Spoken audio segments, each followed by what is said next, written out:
TEDxGuatemalaCity.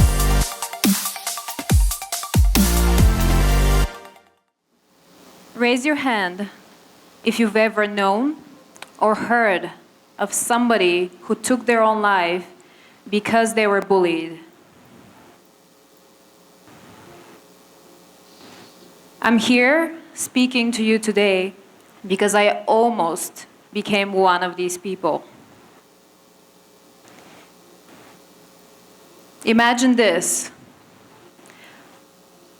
I'm sitting alone in an empty, dark room on one of the 2 single beds. It's 2 a.m. Dressed in my Marilyn Manson t-shirt and my ripped jeans, my left hand lying on the bed next to my phone. I still remember it so vividly. The salty traces that my tears left on my face as they were falling down and rolling to the floor. Through the cracked screen of my phone, you could clearly see I had 38 unopened messages and 18 missed phone calls. In the past 24 hours, I hadn't gotten out of bed, not to eat, not even to go to the bathroom. Someone was doing to me what could only be described as abuse and harassment. But because it wasn't taking place in the physical world, no one around me took it seriously. No one around me had any idea that I was planning on taking my own life either. The truth is that cyberbullying takes many lives every single year. 1 in every 5 teenagers are now bullied online.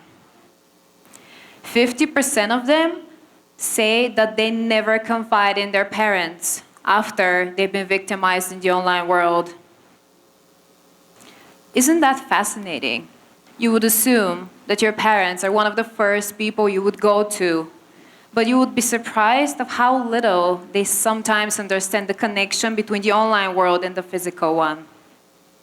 In 2016 alone, the website nobullying.com recorded a record 9.3 million visits by people looking for help with bullying, cyberbullying, and online safety. Today, there are more suicides connected to cyberbullying than ever before. And worst of all, suicide is now the 3rd leading cause of death among young people, taking over 4,000 lives every single year. If you've never seen the show 13 Reasons Why, it's a great place to start. In the show, a combination of cyberbullying, sexual abuse, and real-life bullying lead a young girl named Hannah to take her own life after desperately trying to get help and failing. The reason Hannah failed was not because she didn't try enough. It wasn't because she didn't know she needed help.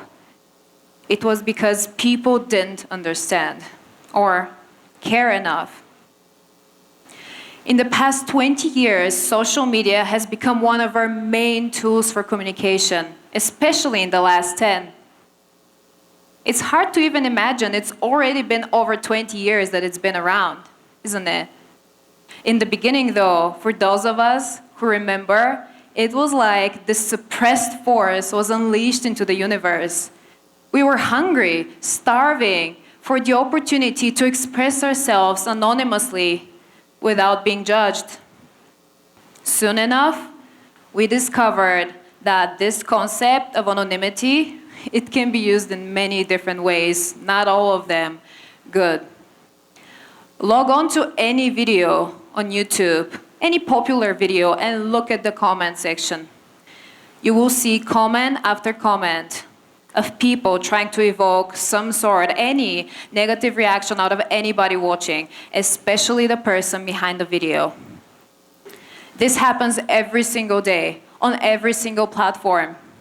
And what do we usually do when this happens? We ask the question, why? Why is this happening? Why are they doing this to us? Is it because they live unfulfilled lives? Because no one around them loves them, so they're trying to get attention from any stranger on the internet to feel better about themselves? Or is it simply because they're just bored and don't have anything other to do? I don't know, probably both. But this is not the question I choose to ask. I think it's the wrong one. I choose to ask a very different question, and that is, what can we start doing today to make sure this never affects us again? Much like Hannah from 13 Reasons Why, I tried to get help. Desperately, I went to my parents, I went to the police, I went to online hackers even, trying to figure out who was doing this to me and why. Asking all the wrong questions, just like most of us typically do. I was 19 years old, just graduated high school, and I naively believed that physical abuse was the worst thing a person can go through. I thought, now that I'm out of high school, they can't touch me anymore. They can't possibly hurt me anymore. Until my entire world came crashing down because of online harassment. For me, this lasted for 4 years. But this is not my story. This is the story of millions of people living all over the globe, and it takes place every single day. For me, it started with somebody sending me photos of myself I didn't remember taking. I would go somewhere alone without telling anybody I would be there, and these people would know. They would call me ugly. They would call me a disappointment. They would tell me that nobody loves me, that I'm a failure, that I should just end it today. I didn't know who they were. I didn't know why. I didn't know anything. All I knew was that they carefully crafted all the right words to make sure that I felt like I wanted to die. Worst of all, I was already dead inside. They told me that my partner at the time was unfaithful to me, which he was, and that is exactly how I found out. Probably not the best way, is it? I felt like Pinocchio, like this helpless marionette whose strings were being pulled by unknown forces. And let me tell you, not knowing is so much worse than knowing. As a teenager who hadn't yet fully understood how the world works or why people do any of the things they do, I quickly fell into the trap of the online bullies. I started replying back, and I would spend my nights and my days doing that, engaging in desperate, meaningless conversation, trying to convince somebody, most likely myself, that I was worth it. Luckily, I didn't end up taking my own life, but the truth is that many people do every single day. And I could have, because I came very, very close. It's not difficult to fall into the trap of predators on the internet. You will think it is. You will think, no, I would never let anything like this affect me. But the truth is, it really can happen to anyone. I would get messages from 20 different accounts across multiple social media platforms. Fake accounts, anonymous accounts. I had no idea who was behind them. And this used to happen every single day. I would even get calls on my phone from people masking their voice, threatening me, insulting me, telling me to never leave my apartment again because if I did, then one day, maybe I wouldn't come back. In my home country, cyberbullying is not even a crime. Not really, because there are no proper laws in place to protect us from what's waiting on the other side of a fake social media account. There's nothing we can do for you. There's nothing we can do for you is what I kept hearing over and over again every time that I would ask for help. I went to the police, I went to my mobile service provider even, to try and figure out why on earth this was happening to me. And at the time, when I was so desperate, I was insulted, threatened, bullied to the point where I wanted to end my own life because of what was happening. All I wanted to hear was that one person cared, that one person out there was willing to help. That at least one person understood the pain that I was in and what this was doing this to me. Nobody did. And to this day, I am incredibly grateful that they didn't. Because this led me to the most important realization I've ever had in my entire life.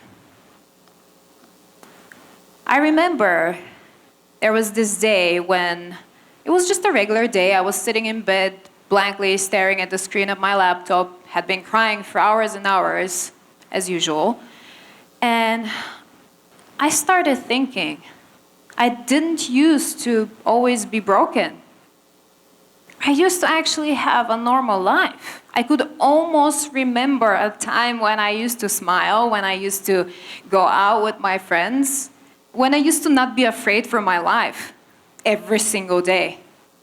And then, little by little, this thought, this very specific thought kept digging itself up in my brain until it finally reached my conscious mind.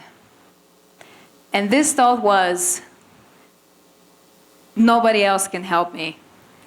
Nobody was there for me. Sounds horrible, but it was actually oddly reassuring.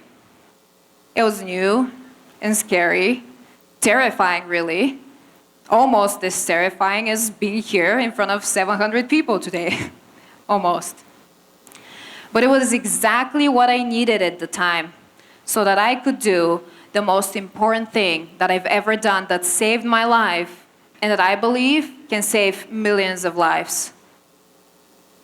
Fake my confidence. Sounds strange. And faking your confidence doesn't exactly mean being inauthentic or lying your way through being more confident. No. It's about doing what you have to do to survive. It's about taking your life in your own hands and getting it back on track. If I had started doing that earlier, I wouldn't have believed them so fast when they told me that I was good for nothing, that nobody loved me, and that nobody cared. The worst thing is that it's not just me. There are millions of kids, teenagers, and adults all over the world who believe that as well. In fact, I bet there are people in this audience who believe it too. At least one of you. Maybe you sometimes feel intimidated by people with confidence because you wish you had it too. You probably wish that you liked yourself more, loved yourself even, that you were okay with the way you speak, the way you walk, the way you look, with the way you are, really. I've been there. And let me tell you something. You are good enough, every single one of you. You do deserve to be loved. You are worth it, and you do deserve respect. And you should be confident enough to never, ever let anybody convince you otherwise. And we should be raising kids that feel the exact same way. If you feel alone right now, if for any reason you feel like life is not worth living, I can tell you with 100% certainty that it is. Because I escaped the dark voice in my head that was telling me that I needed to stop existing in this world, I've been able to build a very successful business, helping other people build their own businesses, helping young entrepreneurs build lives that they love.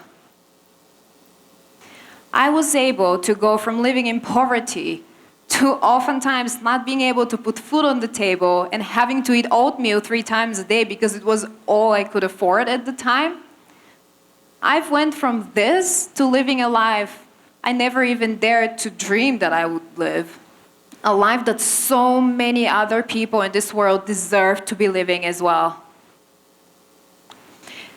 It's still difficult for me to talk about this today, and this is actually the first time that I ever have shared this story publicly. And I don't know if you've seen Lion King, but there's this scene in the movie where Simba, who's already an adult, he has this realization and he says, I know what I have to do, but it means going back and facing my past, and I've been running from it for so long.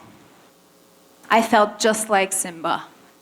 But I believe that there comes a time in each of our lives when we have to go back and we have to face our past, because we have a responsibility to ourselves and to each other. And my responsibility is making sure that fewer lives are taken this year and next year and the year after that because of cyberbullying.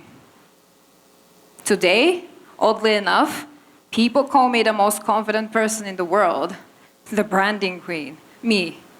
The girl who spent years and years of her young life being bullied, stalked, threatened, not ever standing up for herself. The girl who almost ended her own life because of what other people thought of her. If this proves anything, it's that if I can do it, you can do it too. And I truly believe that. As a public figure today, I am faced with a lot of negativity every single day. People try to harass me on a daily basis. It's inescapable. As long as social media exists, it will be used for both good and bad. And all we can do is be in control of how we react to the bad. Today, I don't even bat an eyelash when this happens, when people try and do this to me. It ricochets off of me as if they're trying to play tennis against the wall. Through my work, and ever since I took my life back, I've discovered the power of branding, the power of owning your own business and helping other people. Because I was able to reclaim my power, I went from losing my voice for years to taking it back and standing in front of 700 people today, speaking up for something I believe in. I did what I had to do to survive, and that is exactly what faking your confidence is all about. None of this would have happened for me if I hadn't first become best friends with confidence. I gave confidence permission to permeate my soul and reach the darkest parts of it and light them up again. I let confidence take the lead and turn me into the person I always knew I could be. It led me to start and scale my own business to the point where it makes a real difference in the world, to the point where it leaves a lasting legacy. And that, to me, helping people not just survive but thrive, that is what made life worth living. That is what makes me eager to wake up in the morning, to make the next 24 hours the best of my life, because I know that every single day is worth it. Because I know that every single day is an opportunity to change a life, sometimes even your own. Give yourself permission today to do the same. Find that one thing that makes you want to stay alive, that one thing that makes life worth living, and have the confidence to pursue it and make it happen. And the best way to start? Fake it. Fake it as well as you can. As often as you can. Walk down the street pretending you own this world, pretending that you are good enough, pretending you do deserve respect, because you know what? Pretend does become reality. You start believing it. It took over a year for me, but it happened. I am confident today. I would wake up every single day 5 years ago doing all the things that I thought confident people do. I would speak highly of myself when talking to other people. Oh, you think I'm great? Oh, I know. Thank you so much. Thank you. I would never look down when I was walking on the street or receiving a compliment. I would go to bed every single night, taking out my pen and paper and writing down all the things I loved about myself, or I wish I loved about myself. I would wake up every morning remembering them and smiling. And when you do this, when you're able to make it happen in your own life, all of those people trying to hurt you, they stop being important, they stop mattering because you don't feel it here anymore. And it's a great feeling to know that you never will again. And there is so much psychology behind this. Prove that when you smile, you actually feel more confident. That when you indulge in your morning routine or put on certain clothes, you feel more confident. Researchers even found that if you're able to remember just one moment in your life when you felt respected by anyone for even just a minute, or a time when you succeeded at just one thing, you're easily able to replicate it into your life today. Give yourself permission to do that. Because one day, you're gonna find yourself getting out of bed in the morning and realizing, wow, what that girl said on that stage, it worked. I am confident. I do love myself. And I will never, ever let anybody convince me otherwise. So the question I want to leave you with today is, are you ready to start faking your confidence? Thank you.